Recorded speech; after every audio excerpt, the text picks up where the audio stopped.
ডিমের তো অনেক রকম রেসিপি করে খেয়ে দেখেছেন, এই রকম একবার ডিমের একটা রেসিপি করে খেয়ে দেখবেন, খেতে কিন্তু দুর্দান্ত লাগে।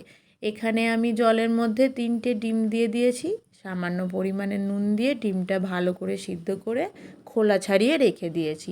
অন্যদিকে 2টো পেঁয়াজকে ডুমো করে কেটে নিয়েছি, একটা টমেটোকে ডুমো করে কেটে নিয়েছি, কয়েকটা রসুন ছাড়িয়ে নিয়েছি আগে থেকে, কয়েকটা লঙ্কাকে চিড়ে নিয়েছি ও সামান্য পরিমাণে ধনেপাতা আগে থেকে কুচিয়ে রেখে দিয়েছি। এবারে ফ্রাইং প্যানের মধ্যে সামান্য পরিমাণে তেল দিয়ে কুচিয়ে রাখা পেঁয়াজগুলোকে ওর মধ্যে দিয়ে দেব।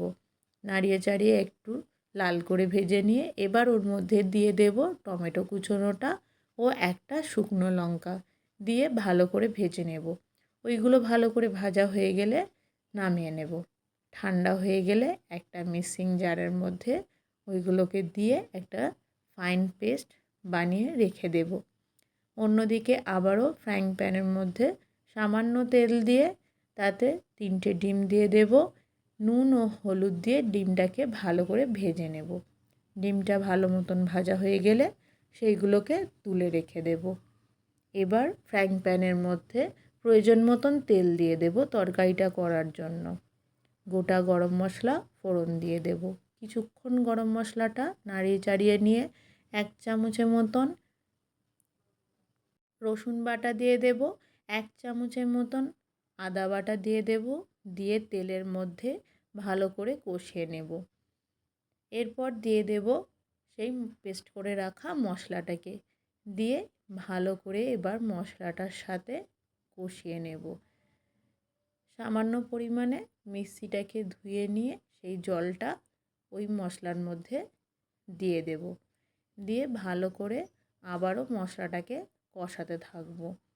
মশলাটা ভালো মতন যখন কষে আসবে তার মধ্যে দিয়ে দেব চামচের মতন জিরে ও ধনে বাটা দিয়ে এবার মশলার সাথে ভালো করে কষিয়ে নেব। ভালো মতন কষানো হয়ে গেলে তাতে দিয়ে দেব 1 চামচের মতন লঙ্কার গুঁড়ো, 1 চামচের মতন হলুদ গুঁড়ো দিয়ে ভালো মতন মশলাটাকে আবারও কষিয়ে দেব। সামান্য পরিমাণে জল দিয়ে মশলাটাকে কষাতে থাকবো।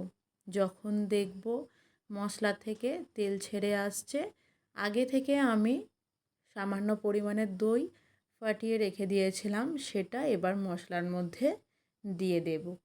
এবারে দইয়ের সাথে মশলাটাকে ভালো মতন কষাতে থাকবো। যখন দেখব মশলাটা দইয়ের সাথে ভালো মতন মিশিয়ে গেছে এবং তার মধ্যে এবারে প্রয়োজন মতন জল দিয়ে দেব।